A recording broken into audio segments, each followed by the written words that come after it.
This is our top 5 gainers and top 5 losers analysis for April 3, 2019. I'm your analyst, JC De Guzman. I'll be talking about FEN, Bloom, Pizza, ISM, FES, CHP, PHA, MWC, TMW, and ABA. Let's begin with PHEN or FEN. So on April 3, 2019, FEN closed at 1.57. It broke out above its previous resistance at 1.5. The current resistance is now at 1.89. You can make that 1.90 if you'd like to round it up. Now, this breakout from 1.5 came with a strong volume that's more than 100%, above its 10-day volume average. Meanwhile, foreign investors are bearish for the 2019 year-to-date sentiment. That's net foreign selling. On the other hand, MACD continues its bullish trajectory above the signal line. Historical volatility is at 52%, and that means a moderate risk level for FEN. On the other hand, I would like to mention that RSI is about to hit the classical overbought level for FEN. It's about 4 to 5 points away from hitting the 80% score. Although my overall sentiment for FEN is bullish, I would encourage that you consider locking in some profits near 1.5 to 1.6. Okay, at this level, you can make the 1.5 to 1.7 level. Consider locking in some profits. It's either you sell at once or you sell a few tranches. Okay, so why did I say that? Because there's a midterm resistance level here, 1.65. It's the precursor to 1.9. Okay, so that's my overall sentiment and recommendation for those who already have FEN in their portfolio. Now, how about those who are still thinking if they should play FEN or not? How about for those who already have FEN and are thinking if they should top up or not? Okay, so when is it logical to top up? When is it logical to enter a new position or to do a test buy? Remember these 3 criteria. Memorize them because I'm not going to mention them again when I discuss the second and towards the 10th stock for today. Number 1, it should be a green candlestick. Number 2, volume should be equal if not greater than the 10-day volume average. Number 3, the most traded and most voluminous range should be closer to the intraday high than the intraday low. I understand some of you might be thinking or might be asking, sir, what if it's just the first 3, 5, 10, 15, or 30 minutes of the trading? Okay. Now, of course, volume will never be equal. It's not likely for the volume to be equal or greater than the 10-day volume average if it's just about 30 minutes past the opening bell. I understand. Now, in that case, if you are in that particular scenario, then you can eliminate the second criterion, which is what? Volume should be equal if not greater than the 10-day volume average. But you should only eliminate that second criterion if and only if uh, you are assessing the situation and if it's just been about 30 minutes past the opening bell. Remember that, okay? So now let's talk about Bloom. Bloom closed on April 3, Wednesday at 12.20. Support is at 11.12. Resistance is near 13 pesos per share.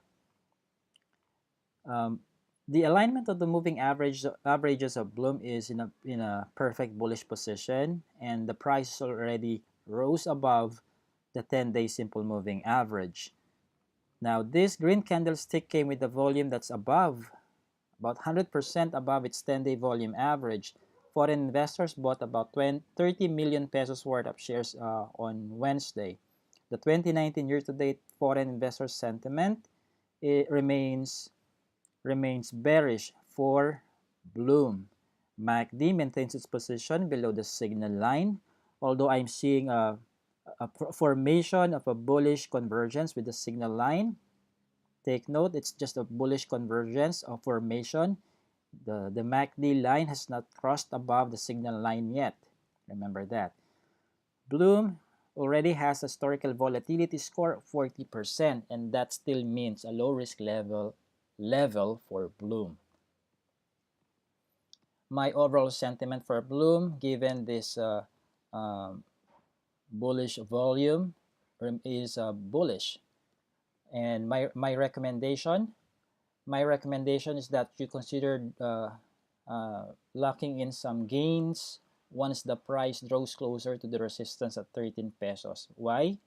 Because my conviction isn't that high yet that Bloom will continue its ascent above the 13 peso level. That sentiment may change. It's subject to change, especially when the price is closer to the resistance already. Maybe when the price is about 12.8 or 12.9. I'm going to reassess if it's more likely for the price to continue its ascent above 13 pesos, or it's more likely to for profit taking to dominate when the price hits 13 pesos. But for now, my recommendation is that you consider doing some profit taking near 13 pesos per share. If you'd like to know whether it's logical to top up or to do a test buy for the newcomers, remember those three conditions that I mentioned previously. And you can eliminate the second criterion if you are assessing the situation and if it's just been about 30 minutes past the opening bell. Okay? Now, moving on to pizza. Pizza closed on Wednesday at 12.70. Support is at 11.9. Resistance is at 13.2. It came with the towering volume. The green candlestick on Wednesday came with the towering volume. It's safe to say I think it's about 400 to 500% above its 10-day volume average. Meanwhile, foreign investors are not liking it. In fact, they've been in a selling streak. Let me see for how many days they've been doing that. Foreign investors have been in a selling mode for the past 9 trading days. 9 trading days. So they are contrarian in this case. Okay. Now, MACD continues its ascent above the signal line, and that's a bullish one. Historical volatility remains at 32%. That means a low risk level for pizza. The alignment of the moving averages is not in a perfect bullish position yet. I think the 10-day simple moving average will cross above the 50 SMA, which is a golden cross when that happens. That will only happen once the price draws closer, if not breaks out above the resistance at 13.2. When that happens, we're going to see a perfect bullish alignment of the moving averages. My overall sentiment remains bullish, but then my recommendation is that you consider locking in some profits once the price hits 13.2 or whenever your trailing stop loss gets hit. If you'd like to know if it's logical to top up or to enter a new position, just remember those 3 criteria that I've mentioned. Now, let's move on to ISM. ISM closed on Wednesday at 5.01. Support is at 3.6. Resistance is at 5.2.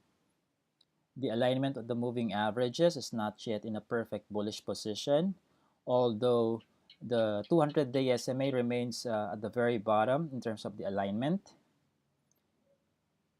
I think ISM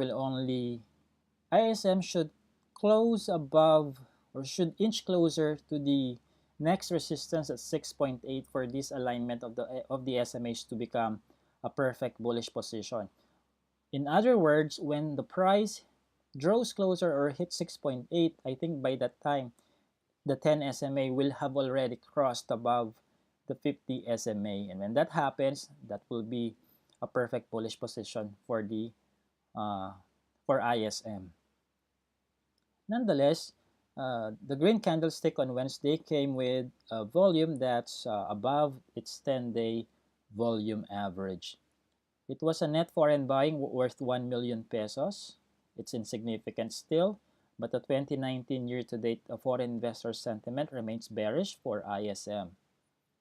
Meanwhile, MACD continues its bearish traverse below the signal line, although it's not yet quite clear if this one is a formation of a bullish convergence with the signal line. We'll see.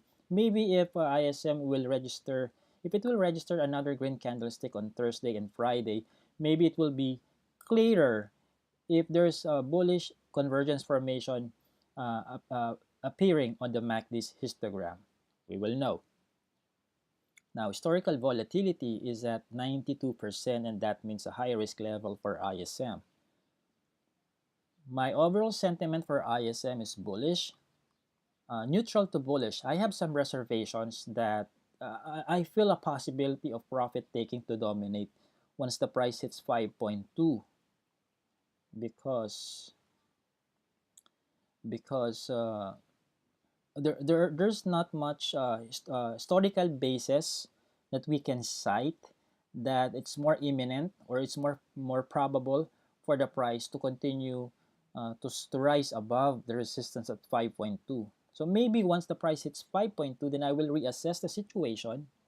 You know, if ISM makes it to the top 5 gainers and top 5 losers list again, I'm going to reassess the situation. I'm going to let you know if it's more likely for the price to continue its ascent above 5.2 or it will just bounce away and trade the range towards 3.6 again. So I will let you know. Nonetheless, if it does not make it, if ISM doesn't make it in our top 5 gainers and top 5 losers list with the biggest total turnover value again, anytime within this week, you can always post a request for my latest analysis for any stock in our private clients forum. My overall sentiment, again, I've mentioned that already, and my recommendation is that you lock in some profits near 5.2. If you don't want to, make sure that you know where your trailing stop loss is and you respect it once it gets hit. Now, if you'd like to know if it's logical to top up or to enter a new position, again and again, refer to the 3 criteria that I've mentioned a while back. Now, moving on to FESS. Philippine Estates Corporation closed on Wednesday at 0.54. It broke out above its previous resistance at 0.5, which is now acting as its immediate support. The new resistance is now at 0.56. This breakout came with a strong volume, about 300%, 300 to 400% above its 10-day volume average. MACD increases the gap between a gap from the signal line in a bullish direction. Foreign investors' participation is insignificant on FESS. The breakout last Wednesday made the alignment of the SMAs become a perfect bullish alignment for FESS, meaning to say the shorter term moving averages are all hovering, or they are all above the longer term moving averages. Okay. Historical volatility is at 77%, and that means a moderate risk level for FESS. Well, not moderate risk level, but a high risk level already for FESS. I'd like to mention as well that RSI is already about to hit the classical overbought level. It's just about 6 to 7 points away from hitting that classical overbought level. So for those who have FESS, I would suggest that you consider locking in some profits near 0.56, anywhere near 0.54 to 0.56. Now, for those who don't have a position yet, at this early, I don't suggest rushing up by entering a new position right away unless those 3 conditions are strongly present. Okay, but at this early, I don't encourage entering a new position, especially for the newbie traders, with the exemption to the rule. And what is that? The presence of those 3 criteria that I have been referencing with since the first stop in this discussion. Okay, now let's move on to the first top 5 losers in the list. We have CHP. CHP closed on Wednesday at 2.26. Support is at 2.2. Resistance is at 2.74. CHP is now at the brink of breaking down below the support at 2.2. Take note that the red candlestick came with a tall volume. That's about 500 500 to 6, about 400 to 500% above its 10-day volume average. I mean to say, it yesterday the sellers last Wednesday were really convinced that it was time for them to do some panic selling. Okay. On the other hand, foreign investors liked what happened yesterday, although they only bought about 7 million pesos worth of shares. For the 2019 year-to-date foreign investor sentiment, it's a bearish one, net foreign selling. Meanwhile, of course, what do you expect? MACD continues to traverse the bearish territory. It continuously registers a bearish divergence from the signal line. Historical volatility is at 97%. That's a high risk level for CHP. My overall sentiment is obviously bearish on CHP. My recommendation is that you wait for a pullback close to 2.2. If those three criteria are not present at when the price hits 2.2, then adjust your waiting period below 2.2 or close to 1.6. We're at least near this halfway between the support and resistance, which is 1.9. It's the intersection between the 10 SMA and the 50 SMA. Let me draw that one here. It's 1.89 or 1.9. Okay. Now, let's take a look at that's my recommendation for CHP and my overall sentiment. Now, let's take a look at the next stock in the list. We have PHA. So, PHA.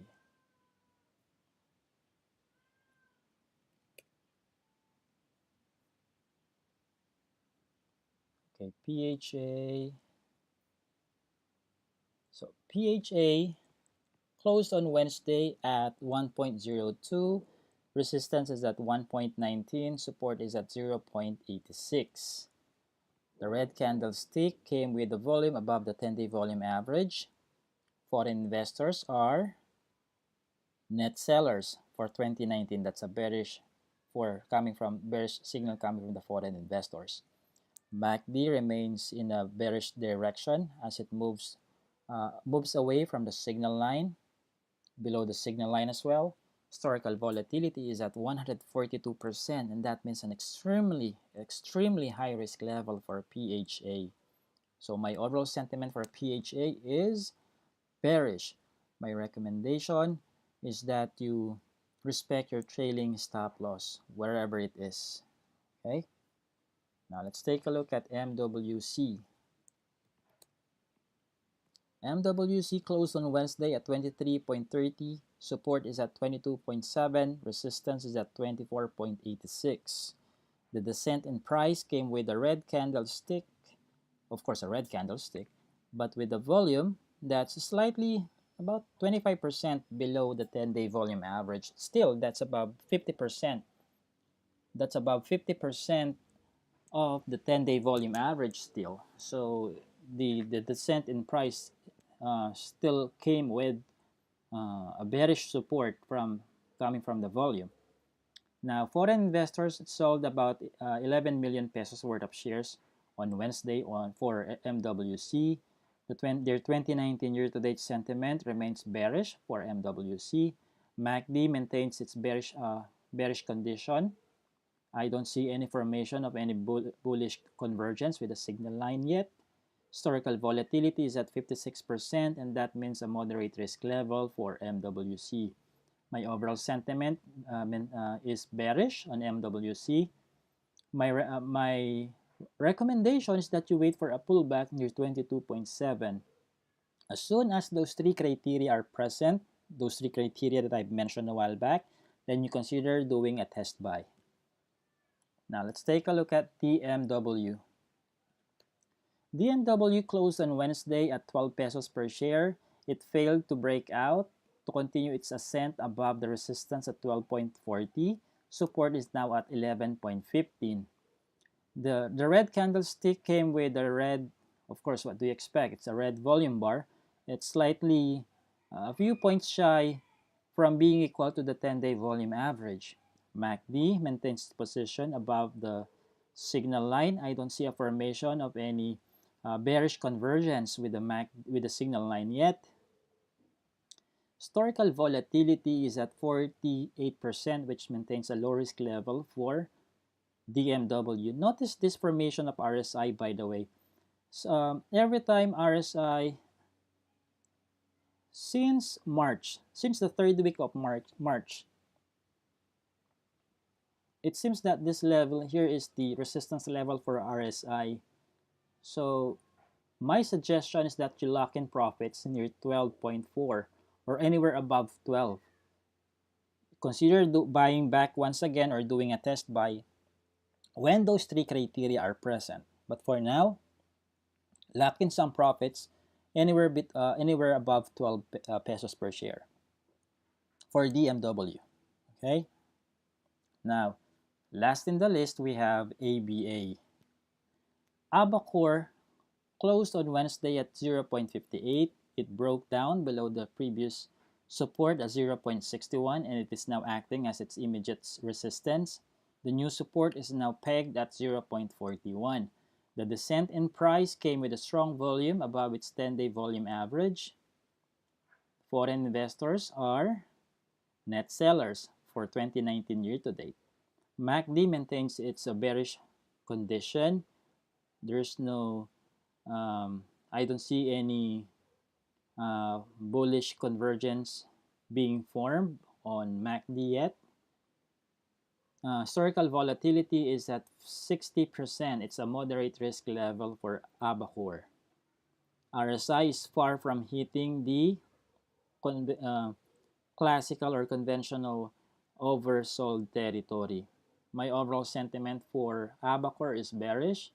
My suggestion is that you wait for a pullback near 0.4. Okay, it's pullback near 0.4. Don't enter a new position just yet. Keep on reevaluating the situation if you really like Abacor. Make sure that those three criteria are present before you decide to do a test buy or to top up on your position. If you have Abacor, please make sure that you sell once your trailing stop loss is hit. Okay? So now if you would like to request for my price and volume distribution analysis for these 10 stocks, please post your requests in our private clients forum. Okay? Again, this is our top 5 gainers and top 5 losers analysis for April 3, 2019. My name is JC De Guzman. May you have a disciplined and a profitable trading day ahead. Thank you and bye for now.